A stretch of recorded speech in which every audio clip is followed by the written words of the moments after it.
Odero Putea, mi sono castellana, andava qui cimani e fiori, anche le donne, tutta la vanga dei fiori, e con il nostro sacchettino. Oggi è il giorno del San Martino, sora Geggia è molto bella, in mezzo il petto e la ganastea. Una tradizione che vive nei secoli, quella di San Martino, che si festeggia l'11 novembre con il tipico biscotto di pasta frolla. E per farla vivere soprattutto ai bambini, quest'anno a Favaro per la seconda volta ne è stato realizzato uno gigante, 8 metri per 8.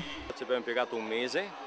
Ci ha impegnato in modo notevole e solo il disegno per realizzare i pezzi ci abbiamo impiegato 40 ore, grazie ai nipoti, grazie agli amici, un po', la collaborazione un po' di tutti.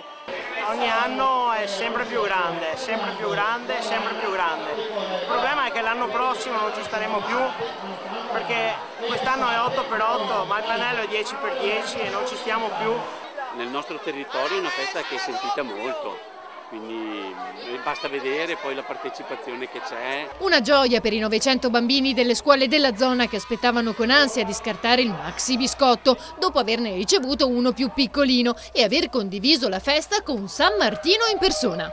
Siamo tutti un po' elettrizzati perché non sappiamo cosa ci aspetta. Era un combattente, un guerriero che incontrò un povero per la strada che soffriva il freddo e lui tagliò un pezzo del suo mantello e glielo diede.